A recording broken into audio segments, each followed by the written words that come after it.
Let's do it, man. Sun is already on. Let's get this bitch rocking, man. Let's create greatness, people. Welcome to Raw is OG. Hatch, man, you know the fuck it is, nigga. Go play on me, man. I'm the Rolex worth, diamond ring worth, kiss stealing, wheeling dealing, limousine riding, jet flying, son of a gun. And I'm having a hard time holding these alligators down. Now give me 2 claps and a Ric Flair.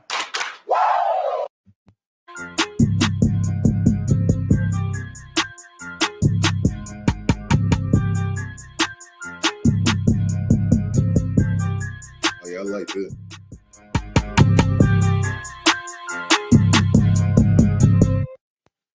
Yes, sir. What's poppin' with y'all, man? Welcome back to another motherfucking episode of the Thin Line Between Genius and Insanity podcast, hosted by your boy OG. Now, one more time, run that shit back. Run that shit back for them fuck niggas in the back. I am the flyest, highest, coolest, smoothest host of them all. But can you hear me over this fucking 808s? Let's stop it. I am the flyest, highest, coolest, smoothest host of them all. OG Hatch, man. You know what the fuck it is, man. What's up with the people? All around the world, all my friends. What the fuck is up with y'all, man? Hope you're out there looking good, feeling good, staying safe. There's a whole lot of shit going on in these churches, man. I tell you shit each and every motherfucking week. I want to shout to everybody around the world that's tapped in, joining the conversation, man. I truly appreciate y'all's keep this empire brick by motherfucking brick. It's a lot going on.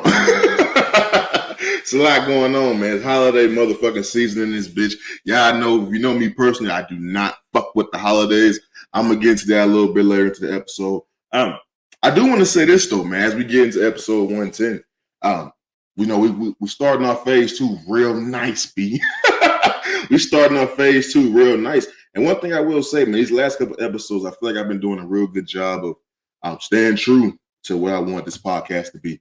You know, sometimes I feel like when I come here and create these episodes, sometimes I get further and further away from where I really want this podcast to be on some selfish shit. Like I really want this podcast to help me heal from within type shit. And I feel like a lot of times in phase 1, we kind of got away from that, trying to create good content for the folks. We did, you know, so we created good content for the folks, but I was still fucked up internally type shit. You know what I mean? So I feel like these last couple episodes, I feel like for new people, new listeners of the show, new friends of the show, as you can see, I got the merch on once again, new friends of the show. For people that's been tapped in, I feel like even the people that's been knowing me in my personal life for years, I feel like these last couple episodes, people have, you know, with me being vulnerable and letting my wall down and talking about things that don't come up in everyday conversation, I feel like people are feeling more comfortable with me and feel like they know me more now than ever. So I want to keep that continuing with this episode as well. We're going to keep that going throughout phase 2. As much as we talk about the shit going on in pop culture, there are going to be episodes where I just dive into some personal shit. And that's when I feel like this podcast is really at its best, because I can really talk about the shit I know. And I know me, nigga. I don't just want to keep talking about a lot of shit I don't really know and don't give a fuck about. So this episode, we're keeping the month of me train going. If you like it, you like it. If you don't, suck my dick. But it's a lot going on, man. So shout out to everybody watching on YouTube at OGHatchTV. This is episode 110. Like I said, we're on the grind 200. That shit don't stop for a motherfucking soul. Shout out to everybody that's listening on wherever you find your podcasts at. Apple Podcasts, Google Podcasts, Anchor, etc., etc. I'm pulling the fuck up like Steph, man. You know I'm in that bitch, man. Real talk. You know, I want to jump right into it. You know, as I mentioned top of the episode, man, it's holiday season. You know, for the people that know me personally, they know I really don't fuck with Christmas. And when I say holiday season, like I'm a Halloween nigga. Like I like candy, nigga. You know what I'm saying? I like candy. I like the sweets. You know what I mean? I used to snatch niggas' bags on Halloweens and shit when I was growing up. I fuck with the holidays. But it's Christmas that I really don't fuck with. Yeah, niggas eat on Thanksgiving. Niggas make resolutions on New Year's and shit like that. You know what I mean? So I fuck with holidays. It's really, I don't fuck with Christmas. And I mentioned it somewhat, you know what I'm saying, on this podcast before. My father was murdered on December 23rd. As I'm recording this podcast, it's December 21st. This episode comes out on December 22nd. Visual comes out every Friday. This Friday will be December 23rd. And I really hate this time of the year. Now, as I just mentioned, you know what I'm saying, a few episodes ago, I'm pretty much over the fact that my dad's gone. I've literally had to grow up my entire life from the age of 3 till now, kind of doing this man shit on my own. Getting some game from my mom, you know what I mean? And running with the shit. You know what I'm saying? So I've been figuring this shit out on my own. I'm pretty much used to it at this point. So I've been over the fact that my dad's been gone. Love my dad. Wish I could have him. Wish I could see him. Wish I could, you know, show him this version of me. You know what I'm saying? Wish he could tell me some things that I still don't understand about myself now. And I can see where I get certain things from, but I don't have that luxury.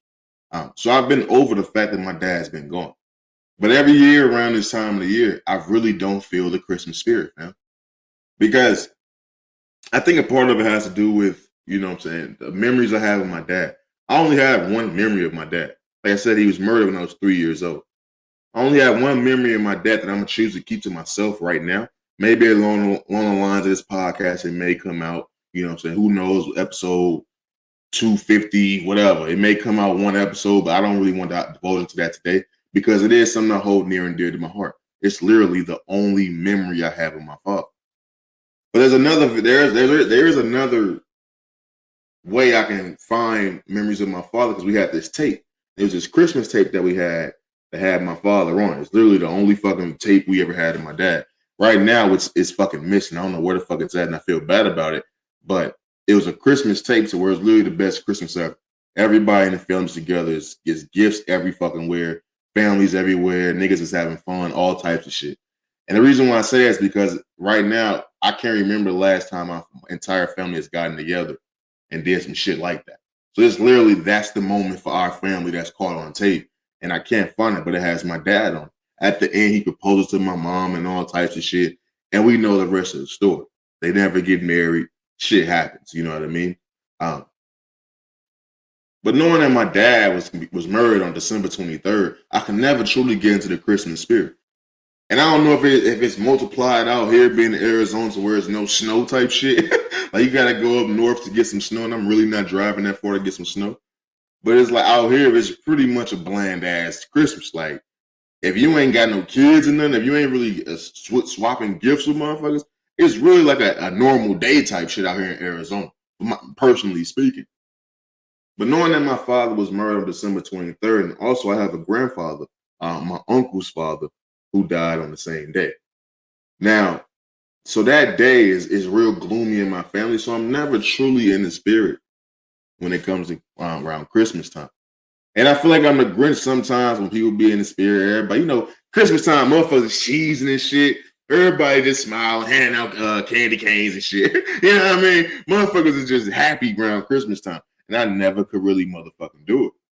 And I think it's truly just because it's all associated with my father. And it's like this, speaking for instance, this Christmas coming around this year, right? I don't plan on, you know what I'm saying, linking with the folks. I don't plan on being around no motherfucking me body because I'm not in the mood type shit. And I've been telling y'all since, I don't know which episode it was, but holidays don't feel like holidays no more.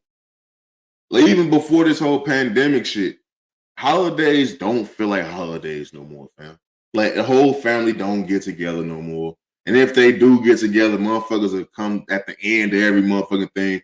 And motherfuckers know some shit started at 4, motherfuckers popping up at 8:30. Knowing niggas is leaving around 10:30, 11. You know, so the holidays is not like holidays no more. And this pandemic shit, this working from home shit, all this shit really just multiplied that shit by 10. So it's just like, holiday season these nuts, my nigga. Holiday season these motherfucking nuts. Because as a kid who's I feel so weird because I feel like everybody else is getting happy and getting prepared for this nice day. You know what I'm saying? Christmas is the nice day. It's literally like this time of year, it's falling on a Sunday. So niggas is off the following Monday. Nigga, shit's supposed to be lit for real. So everybody's walking around this motherfucker beaming of joy. a beam of joy. And I'm the only nigga walking around this motherfucker feel like the Grinch. Because nigga, I can't truly be happy because every year I'm constantly reminded of the day, the anniversary of the day my daddy was slain and taken away from me. And it's weird, man. I hate coming on this motherfucking me podcast talking about this shit repetitively. But the reason why I do is because I'm open and I'm vulnerable enough to admit, yeah, nigga, I got daddy issues. Like I know grown motherfuckers who got issues with their parents and don't and act like it's not a thing. Act like it's normal. It's not normal to have issues with your parents. Just because everybody's doing it don't mean it's some normal shit. Normal is having an issue with your parents and working that shit out. Normal is understanding that they are you got type shit. Normal is understanding that the issues with your parents impacts you way more than any issue that with anybody else. So a lot of times you can fix that issue that you got with your parents. That's like the that limits all the other issues you thought you had with motherfuckers. Because that's really just baggage being latched on to the overall beef you got with the motherfucker you truly respect and love to death. So I have no problem admitting, yeah, I got daddy issues, my nigga. I'm a grown ass man with daddy issues. Growing up, I thought that was some soft nigga shit. I never even heard of that shit. You always heard of the girls with the daddy issues. Like, I've always identified the girls with daddy issues because those are the same girls who was running off fucking with niggas who was twice their age type shit. You ever peep that? I hate to go off on a tangent, but you ever peep that? You can always identify the women who had daddy issues because those be the same motherfucking women who be fucking with niggas twice their age. Like you fucking 20 fucking a nigga that's 65 talking about he love you like no other man could. I bet he could, bitch. He's showing you that seasoned loving, bitch. But it's just crazy to me. Like they be seeking so much daddy love, they go run to the hands of a pedophile, dog. Like, and niggas don't say nothing. Like niggas be like, hey, she legal. Like niggas be letting it slide. Like I don't get it. I truly don't get it, man. But holiday season needs nuts, man. For real. Like holidays, just Christmas ain't it.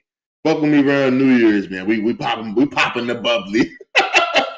We popping the motherfucking bubbly, man. Moving on.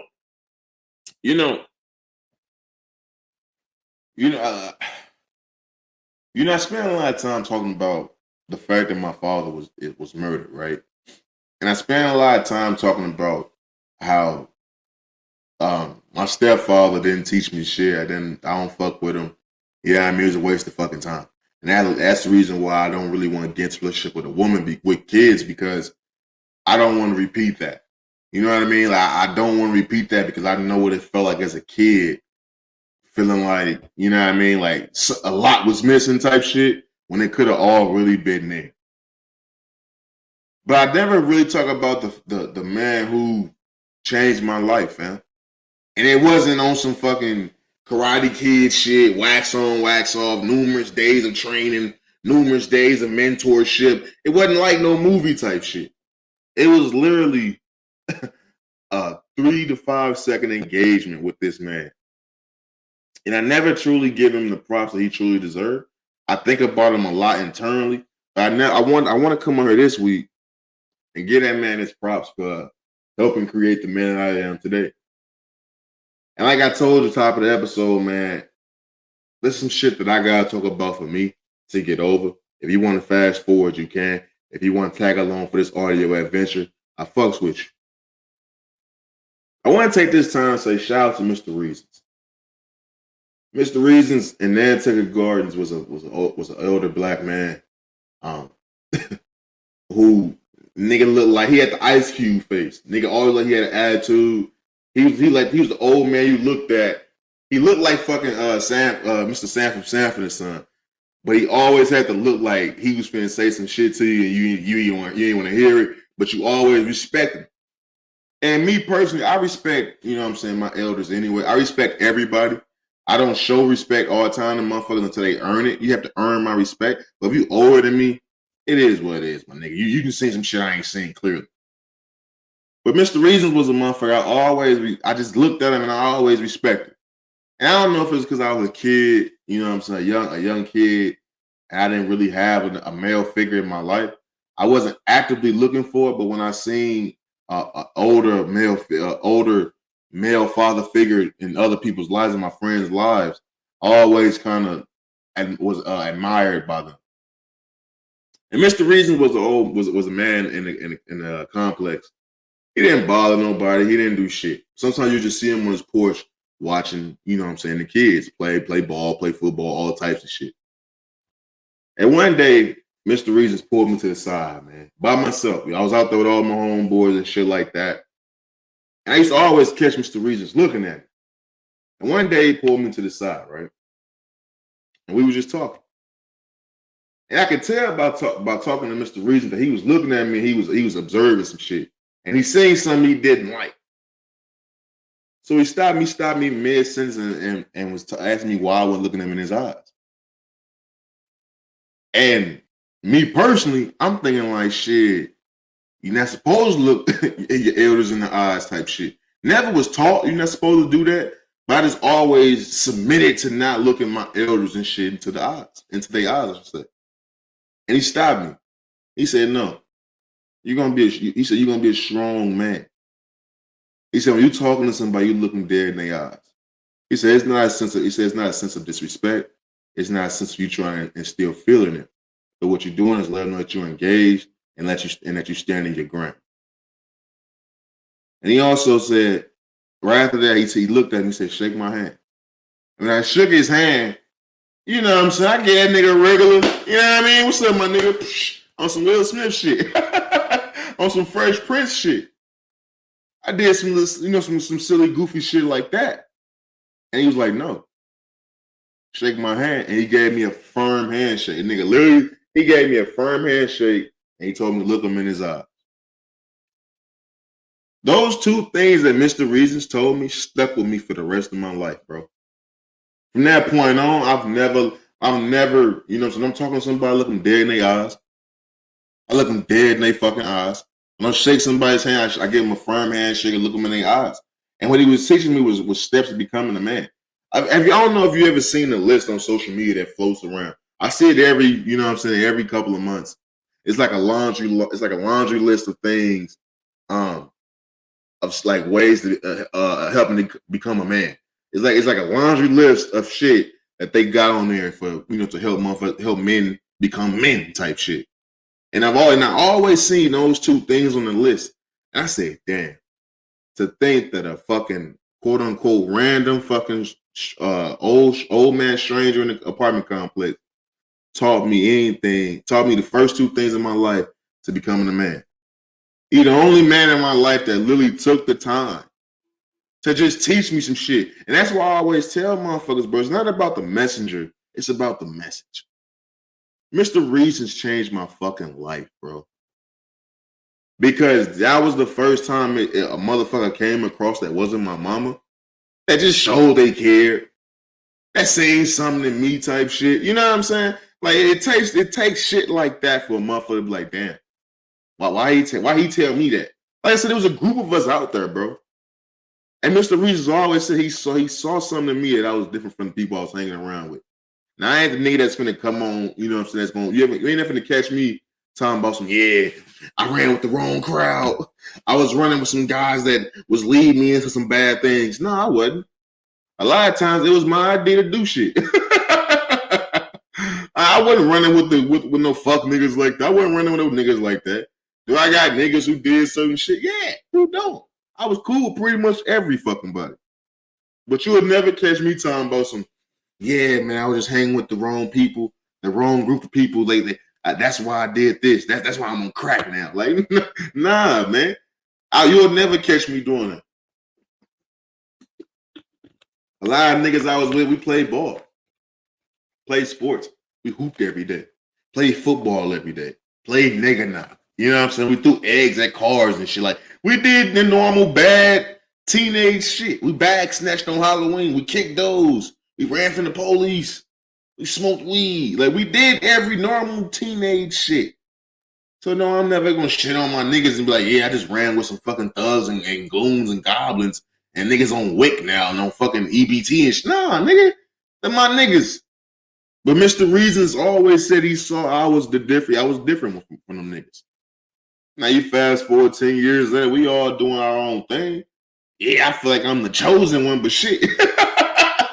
It took for a fucking another man to look at me and take his time to instill the beginning steps of becoming a man. I didn't have my father, fam. My mom, that's my mom, but she can't teach me how to be a man.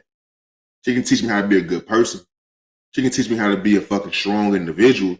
She can't teach me how to be a man. And I never looked at my mama to do that. She never even tried to do that. You know what I mean? So it's like, it took a fucking outsider of my family. He didn't have to do that shit for him to come to me and do that. To tell me, look him in the eye, shake his hand, look him in the eye with a firm handshake, look him in his eyes. And you know what I'm saying? When I'm talking, look him in his eyes directly, engage fully in that conversation. That was building a strong foundation for me being a strong man. If I wouldn't have had that conversation, bro, I would have always been the, you know what I'm saying, the head down when he talking, you know what I'm saying, looking nervous and shit, all fidgety ass little nigga. I would have been that nigga. So I want to say thank you, Mr. Reasons. I gotta get in touch with you, see how you doing, man, because you changed my life. You really did. And a lot of times people do things for people and don't even know it. I tell you all the time, I come on here and be people coming to me talking about some, listen to this podcast and me doing this podcast help them for the better. Now they chasing their dreams type shit. I'm pretty sure Mr. Reasons don't know that he changed my fucking life.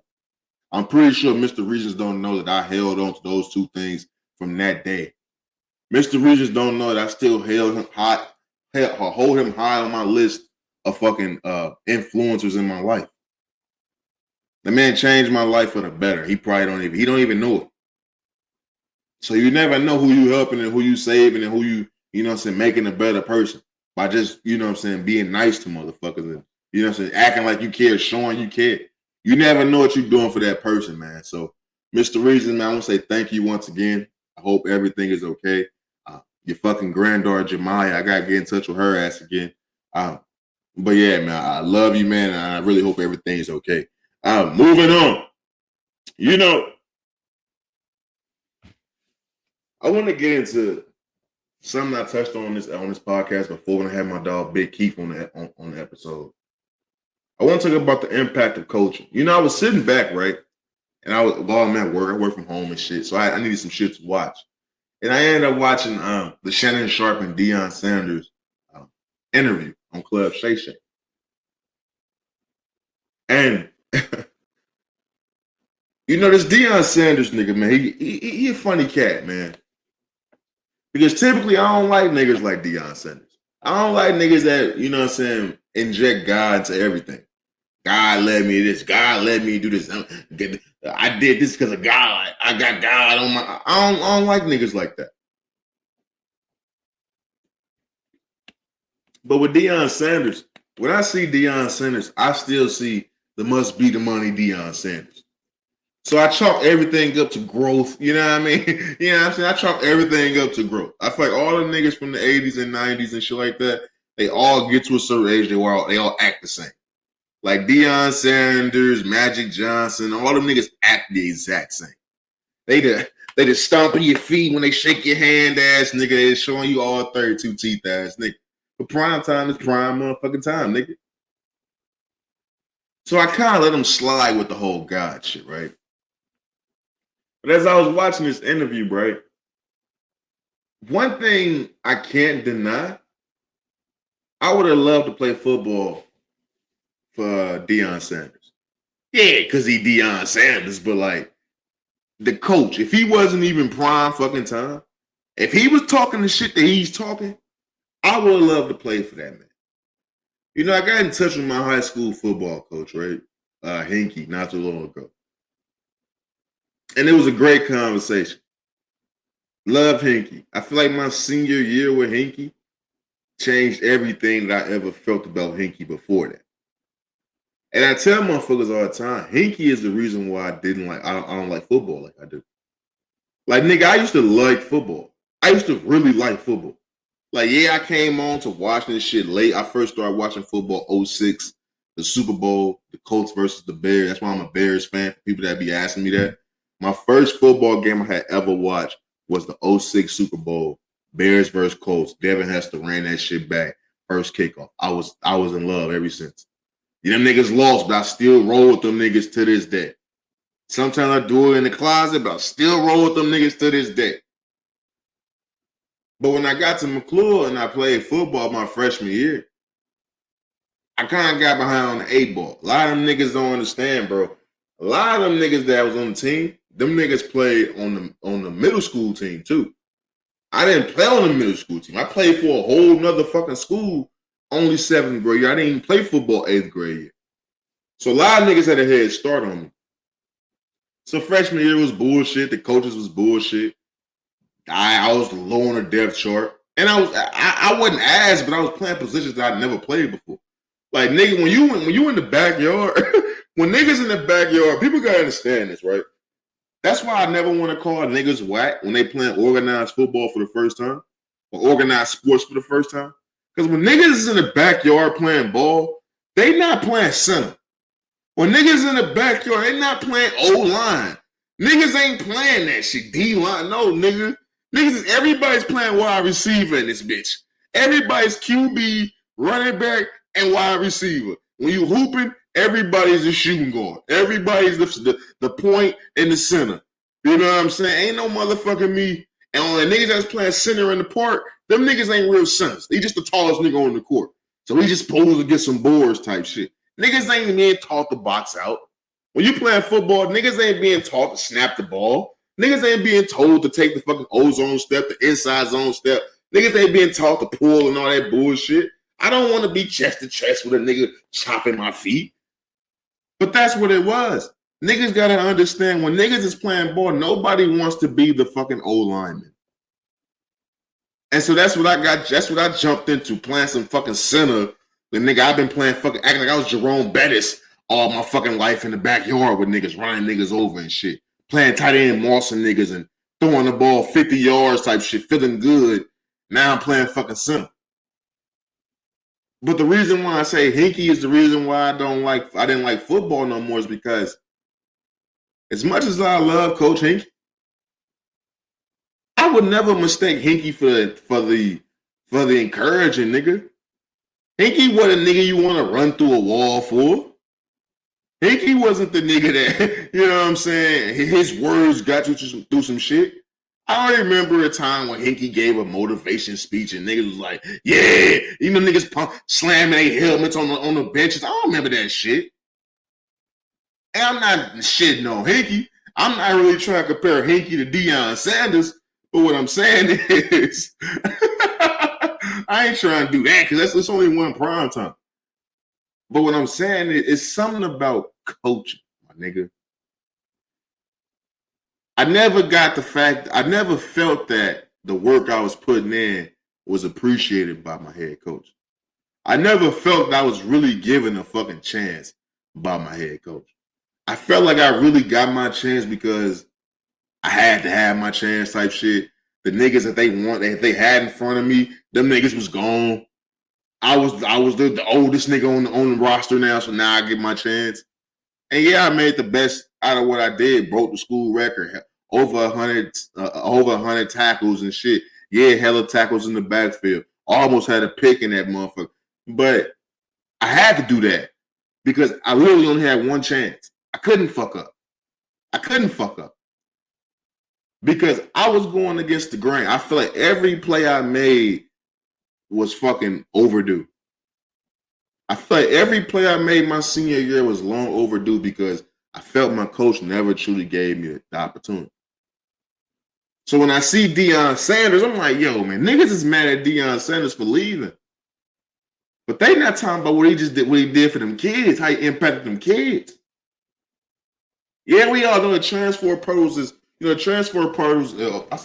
portals, goddamn. The transfer portals is fucking gigantic now because Deion Sanders is going to Colorado. I got a homeboy that's an Alabama fan. It's so many niggas from Alabama trying to go to fucking Colorado right now. Deion Sanders is the nigga you want to play for. If I had a kid, and when the coaches come recruit and shit like that, I would love to put my kids, my son, to the hands of Deion Sanders because I believe in that nigga. I believe he truly give a fuck about them kids. I had a wrestling coach, right? Coach Combs. Coach Combs is the only coach I ever had in my life that truly changed my fucking life. And it's kind of fucked up to say because I don't even feel like he did the shit on purpose. Like, I really give Combs a lot of motherfucking credit, but I truly don't think Combs did the shit on purpose. I think this shit only worked because I'm sick in the fucking head. The reason why I say Combs changed my life, man, is because the reason why I say is because, you know, when it comes to this wrestling shit, I never wanted to wrestle. I crack jokes on all my niggas that wrestle. I was like, you niggas wrestling? You niggas are sweaty? Slamming niggas? Ew, yuck. I was a hooping nigga. I love the hoop. I love basketball, fam. I love basketball.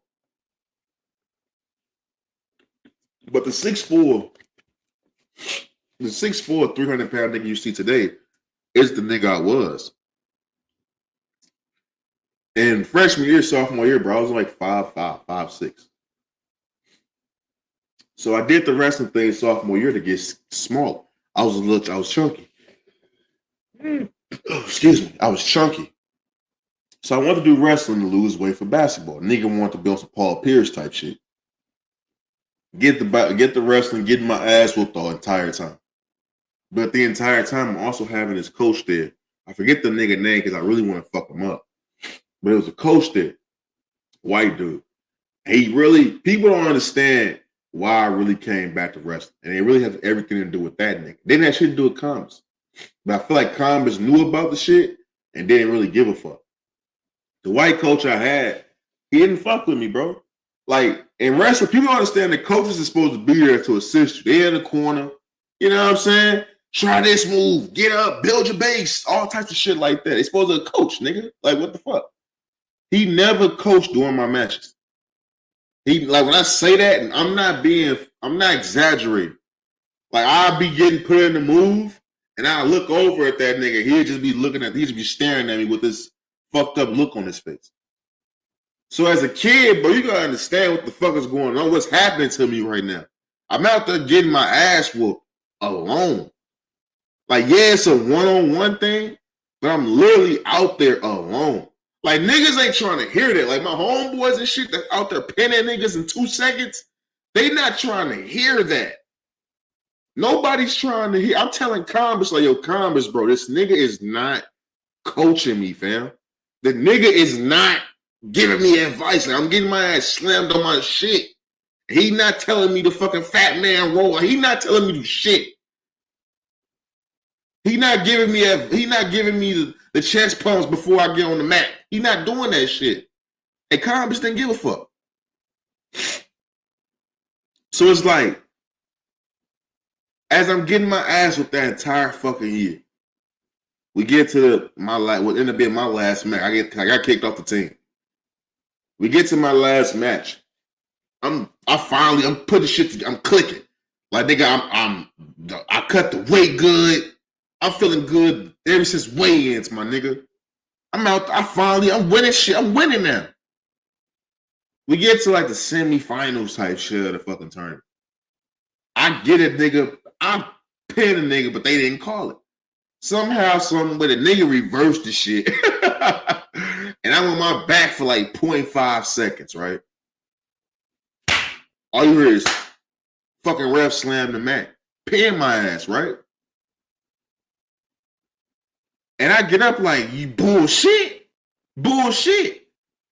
And I look over at my coach. That nigga, he not even looking. He already got up and walked off to go coach my nigga X. He ain't even putting up a fight for me.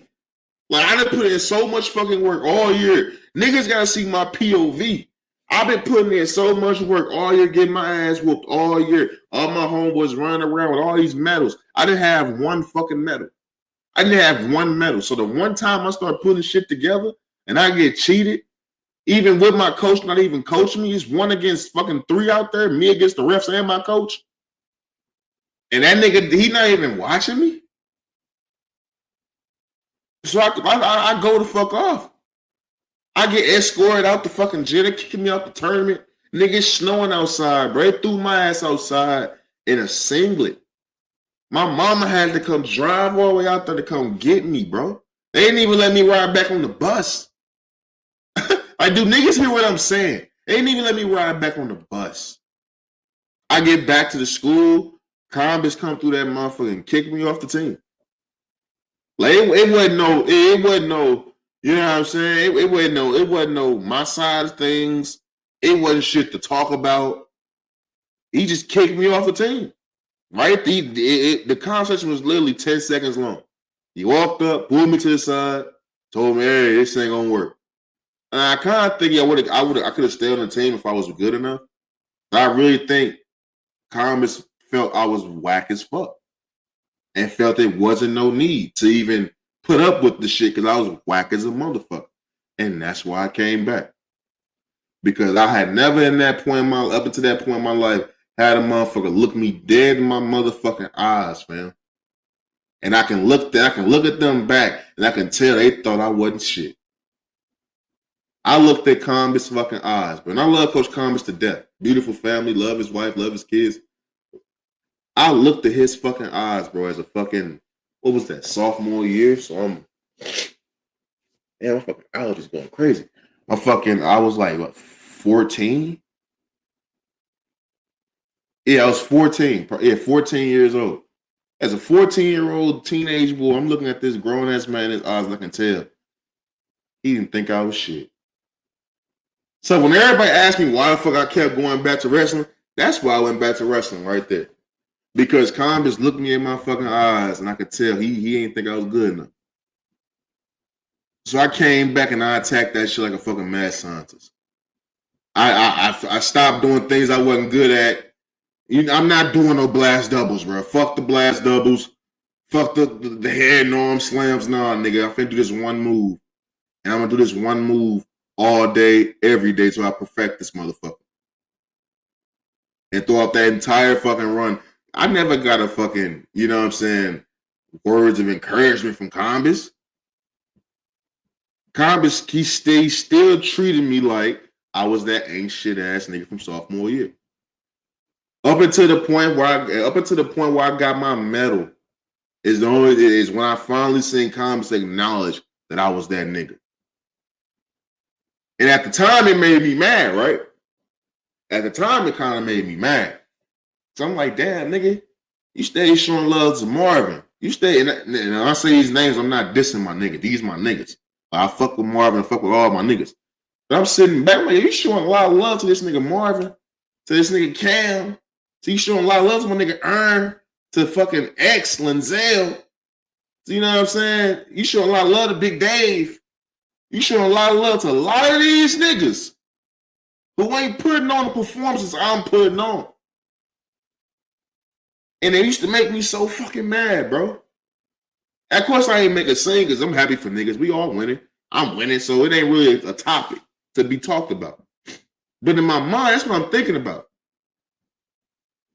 But as I get older, bro, I truly thought back and I realized if he would have been on my dick like I want him to be on my dick, pause, I wouldn't have been shit. Because I was working so fucking hard to be accepted and get his approval that if I would have got it, I wouldn't know what to do with it. I would have stopped growing. I would have stopped working fucking hard. And by him coaching me that way, fam, I was able to get more in tune with myself. I was able to really focus on, nigga, you all you truly got. Because none of these motherfuckers truly give a fuck about you. And Combis is the only motherfucker I can say to this day, even when I go into my work life. Like I got bosses and shit that want to micromanage and shit like that. Combis is literally the only motherfucker who let me just rock out. He didn't give a fuck about how I did it, why I did it. He just wanted the fucking end result. And by doing that let me get more in tune with my motherfucking self, B. That let me truly depend on my own 10 toes, on my own 2 legs, on my own will and strength and my own intelligence to get through shit. And I could never thank Combis enough, bro. Because at the time, as an impressionable young kid, I thought it was bullshit. But as I get older in life, I truly appreciate the shit I thought was bullshit. Now I understand that now that those are the gems in life that I truly need. Those are the obstacles in life that I truly need to overcome to become the person I am today. So, Combis, I love you, boy. Pinky, love you, boy. Y'all motherfuckers still lie for me. I ain't gonna lie to you. Moving on. Fuck, them fucking allergies going crazy. Moving on, man. You know, I said I was gonna update the folks about this case, man. I want to talk about the Megan Thee Stallion and Tory Lanez case, man. They go in the case, motherfuckers don't taking a stand, shit like that. You know, with this court shit, I don't want to say too much because I want to see the final result, the end result of all this shit. Because people got to understand when it comes to going to court and motherfuckers taking the trial and taking the stand and shit like that, motherfuckers, it got to be deliberations. The motherfuckers jury got to be involved. You got to see all the evidence that's involved, that's out there. You got to see a lot of shit. Because as much as motherfuckers think they know what's going on, we don't really know what the fuck is going on with this Megan Thee Stallion and Tory Lanez shit. Like, even the more information that come out, it sounds like Megan was just straight fucking lying. And I kind of thought she was lying from the get-go, but I still don't know type shit. Like, from what I'm gathering,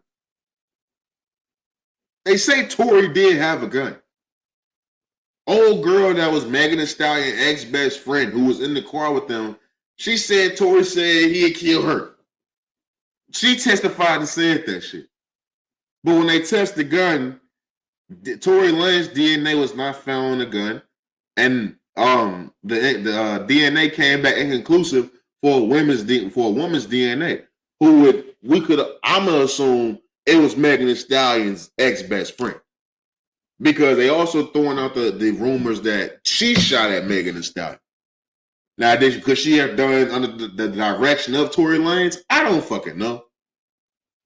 It's a lot going on for a motherfucker me supposed to be open and closed case. If a nigga ain't got no gun residue on him, his prints and his DNA now on the gun, I can't say a nigga shot her, bro. I can't. Hey, how the fuck he do it? What Houdini trick did he do? Now, if you finna tell me that he influenced old girl to do that shit, that's something totally different. You gotta bring out the proof. Old girl got there and got immunity on the shit. She like, hey, fuck that. I don't know shit. I ain't saying shit. And she was Megan Thee Stallion and them witness. So the shit is all up in the air on some weird shit. But the more that comes out, it's like, yo, she's clearly on some lying shit. But like I said, I always want to see how this shit plays out at the end, bro, because that's what court is all about. If you ever follow the court case, bro, every day the temperature is different. One day you fucking motherfucker did, the next day you fucking he didn't do it. You gotta see all the deliberation. You gotta see all the evidence that's pulled out, man. Because at the end of the day, you talking about a nigga facing 20 years, bro. Like, Tory Lanez is facing 20 years off this shit. Like, 20 years, bro. Like, I don't really know the that's what's so weird. I don't really know why Megan Thee Stallion would lie about this shit like this. Because it came out that Tory Lanez offered her $1 million to, like, shut the fuck up. Like, leave this shit alone. Like, let's just stop the shit. Because dude lost a lot of fucking money. A lot of sponsors and shit stopped fucking with dude. At a certain point in time, niggas was trying to act they want to play his music for a little minute, but his shit was just undeniably good, they say. It comes to a certain point in time where it's like, yo, what does she even gain from this? If all this shit is a lie, all this shit was just on some drunken, jealous shit that they trying to spin this off to be, why would they run with this so big? Why would they blow this up so fucking big? Because I always said, yo, was she really fucking shot? Because I know motherfuckers that shot, bro. I done been shot at. But I know motherfuckers that done been hit. I didn't see you know a nigga been shot. You see bandages somewhere. You ain't finna keep telling me she got shot, then a week later she twerking on SNL or some shit like that. I never seen her on no crutches. Now, if you say they grazed her, all right. But I never seen no bandages. We never seen these things. So for a nigga to be facing 20 years and a lot of her story not adding up, it don't make sense to me. Because it shouldn't be that hard of a fucking story for somebody shot you. If you literally seen a motherfucker point a gun at you, shoot you, and say "dance, bitch," that story shouldn't be so fucking fucked up.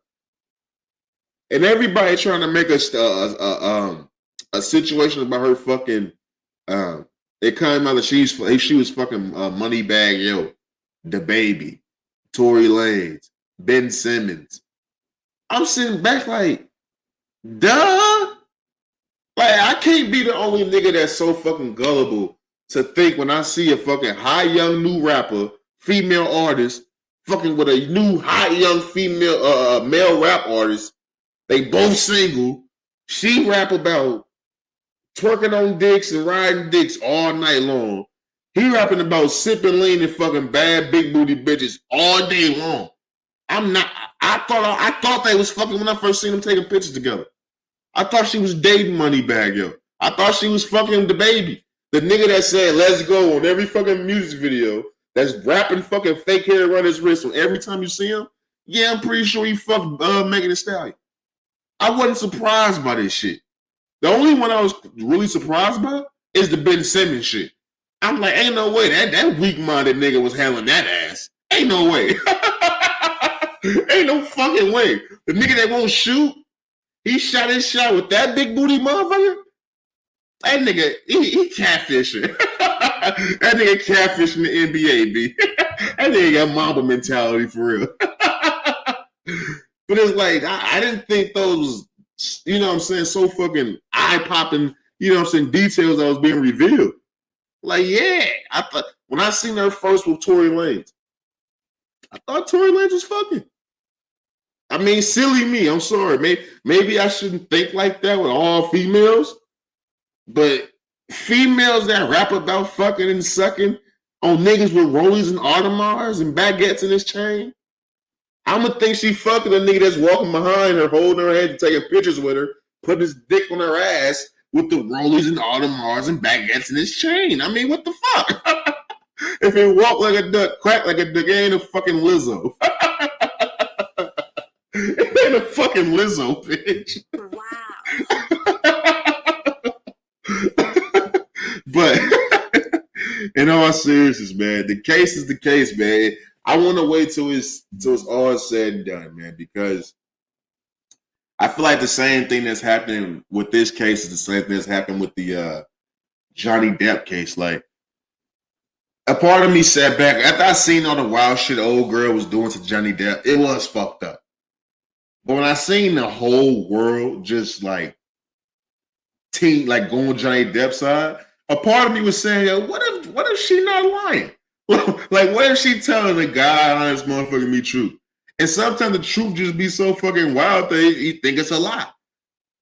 Like, can I really sit here and believe that Tory Lanez shot a gun and was shooting a gun at fucking Megan Thee Stallion feet like he was fucking in Harlem Nights telling her to dance, bitch? Can I really imagine that? I can't. But what if it really did fucking happen?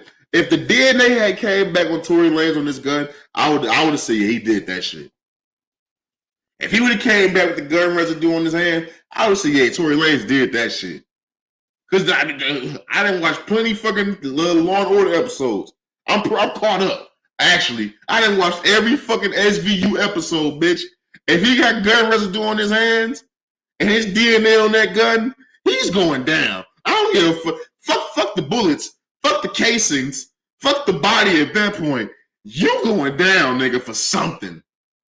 But the simple fact that his DNA now on that gun, I can't believe he did that. I can't. Now, could somebody else in the car have done it? Sure. It wasn't Tory. That's proof. It wasn't that nigga. He probably saw it. He probably told the motherfucker to do it. But did he do it? No. So you add all that up to her going on TV, lying, telling she wasn't fucking Tory, when the whole world knew she was fucking Tory. It don't look good. When you add that with the, from the best friend who was her witness getting on the stands, asking for immunity, it don't look good. When you get on, when you look at that best friend's testimony and she not really saying shit, it don't look good. But at the same time, I have to ask myself the same question I asked myself when I doing the Johnny Depp case. Yo, what if Shorty not lying? like, what if Shorty is not lying? She got to prove that shit, B. Because she can't twerk her way out of this one. I don't give a fuck how delicious that ass look. You cannot twerk your way out of this one. You trying to pin jail time on a nigga? You trying to give a nigga 20 years? For what? You trying to boost album sales that much? I know you with the Rock Nation shit. They did the whole Chris Brown and Riri shit. I don't know if they try and double up on that shit or what. But I don't understand why this even became what it became. If it was just a drunken night and you was jealous of that nigga fucking with Kylie Jenner type shit, like, why? In the wise words of Jadakiss, why? Why did this shit get to the point it did, bro? All right, moving on, man. Let's get into, before we wrap the podcast up, man. As I mentioned, it's holiday season, bro. I don't really know. Let me look at the calendar right fast. We should have another episode out before the end of the month, right? Yeah, so we should have another one out at the end of next month. But I want to talk about this before we get there because I want y'all to send me all resolutions. I want the friends of the show to send me New Year's resolutions, what they plan on doing this year, what's up next year upcoming. And I got on the screen, people watching on YouTube at OGHatchTV. How often do we actually complete our New Year's resolutions? Like, for real, like, how often do we really do it? And when I say do it, I'm talking about complete it. I ain't talking about the people that say we can go to the gym and on January 2nd they go to the gym, but they stop by January 15th. I ain't telling people that stop doing what the fuck they said they was going to do. How often do we actually complete our New Year's resolutions? Me personally, I've never completed my shit. Like, a lot of times I don't even come up with one because I know it's just bullshit. But this past year, my goal was to travel. Obviously, the pandemic and shit had a lot to do with that. But once shit started to free up, I said I was going to travel, and I didn't travel. See, I was on a streak, bro. Like, for a few years in a row, every year I went somewhere. Went on a cruise, went to Jamaica, you know what I'm saying? Stayed at resorts and shit. Went to, different islands and shit like that. And every year I was going to go do something. Once the pandemic came, I stopped doing it. You know what I'm saying? I obviously made the world stop. But once shit opened back up, I wanted to get back out there because for people that know me, bro, I'm not a fucking club going nigga. I'm not a club going nigga. I'm not a bar hopping ass nigga. I don't drink like that. If I do drink, I'd rather be drinking on some personal solo shit or chilling with a chick and we both just drinking, having fun, doing what the fuck we do. Or I'd rather be at a kickback or something. But I'm not a club going nigga. That's not me. You know what I'm saying? When I was going to clubs and was going out to hookah bars and all that shit, niggas was getting into fights, getting shot at. That's just not my speed, bro. I'm a homebody ass nigga. When I step out, I like to go out the country. That's just who I am. If I'm going to do some shit, I'd rather do it just when I go out the country and have the time of my life. When I was on the cruises at the resorts, I went to the clubs and shit then, but I'm not just the regular every day, every weekend. I need to be lit type shit. Give me some weed, give me some sports, give me my game, give me a chick, you know what I'm saying? Give me some wings. I'm pretty much good. Give me some movies, and I'm straight type shit. But I want to get back into the flow of traveling, fam, because that's a part of me, bro. Like that, I need to express myself, and I need to shower myself and praise myself. And that's the only way I truly know how to do it and be comfortable. And when I say that, I'm not the splurging nigga. I don't wear jewelry. You know what I'm saying? I ain't the nigga with the iced out watch, the jewelry type shit. That's not me. That's never been me. I'm gonna get my mouth and shit. Go grill the fuck out. But I'm not a flashy ass nigga. Now I did say when I get this podcast shit, yanking how I really want to, and I ain't really got to worry about how money coming in, coming out. I'm gonna be on some West Side Gun shit. I'm gonna be iced the fuck out when I get this shit to how I really wanted to get. But right now, I'm on some humble shit. Head down, you know what I'm saying? Focused on the task at hand type shit. So, but when I do want to get out and express myself and be happy about everything I've done, I express that shit in traveling. I express that shit in seeing new things, bro. And I don't get happy about going to the club and throwing money at strippers and shit. I need that money, bitch. Like, I don't have a problem letting motherfuckers know, yo, I live check to check, B. Like, I don't think niggas understand. Like, I have no problem letting niggas know. I am a check to check living nigga. My savings ain't the savings, bro. I damn near pay $2,000 a month in rent. Now I know it's some big balling ass niggas listen to my podcast and they like, nigga, that ain't shit. That's chump change. Well, let it be chump change. Let it be chump change to you, bitch ass nigga. I'm a check to check living ass nigga, bro. I damn near spend $2,000 a month in rent every month. That's just rent. That ain't including the groceries, bro. I'm a big nigga, bro. I spend about $500 on groceries a month. So that's that. They ain't talking about the weed. They ain't talking about the other bills. They ain't talking about the car notes, the car. We're talking about a lot of shit. So I'm not a nigga that's always that I got it on me to where I'm going out to the club and shit like that and feeling comfortable spending money. If I got that shit, I'm pretty much putting that shit towards the podcast, bro. I'm buying equipment for this shit. A lot of people understand, but when you starting this podcast shit, not even when you starting, when you doing this podcast shit, you losing money, fam. Unless your shit taking the fuck off and you signed, unless you're signed to a contract, you're not making no money. Yeah, I got an ad on my shit and shit like that, but that money ain't coming in like you think it would. It takes a lot of fucking listens to an episode, a lot of streams to generate $1. I broke that down for y'all in phase 1. It takes nigga 1,000 streams to get $1 type shit. You know what I'm saying? So this shit is not what y'all think it is. All my money going to the sound interface, these lights, the mic, the setup. You know what I'm saying? The shit I got coming in, the merch I'm making. You lose money in doing this shit. So I'm not the nigga that's finna be going out popping the bubbly, buying all designer and all that shit. I'm gonna turn my shit up when I need to turn my shit up, but nah, that's not me. So I gotta express myself and traveling, seeing things I've never seen before, and that's how I feel the most comfortable. So I feel like next year, bro, that's my resolution, and I'm stick to it. I'm already put the PTO out, plan that shit out. You know what I'm saying? Get the tickets and shit for things. I want to go to motherfucking Africa. I want to go to Dubai. I want to do all that shit, bro. I'm gonna do a solo trip for the first time. A lot of times when I go, I'll be going with a group of people, but I'll be on my own shit when I get there.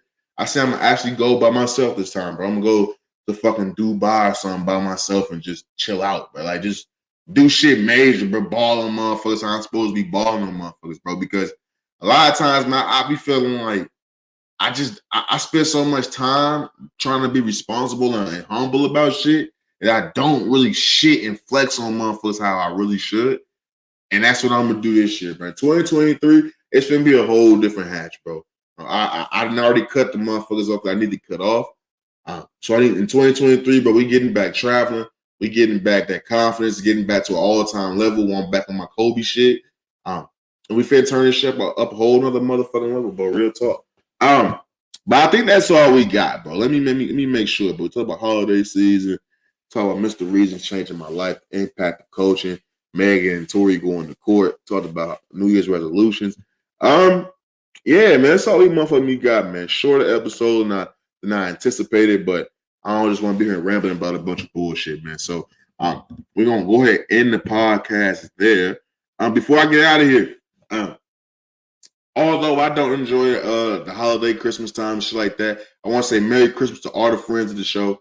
By the time you guys listen to this episode, you know, so by the time we get out, Christmas will be rapidly approaching the day after type shit. So I want to say Merry Christmas to all the friends of the show, everybody around the world that's tapped in, that celebrates this lovely holiday. I want to say Merry Christmas to you and yours.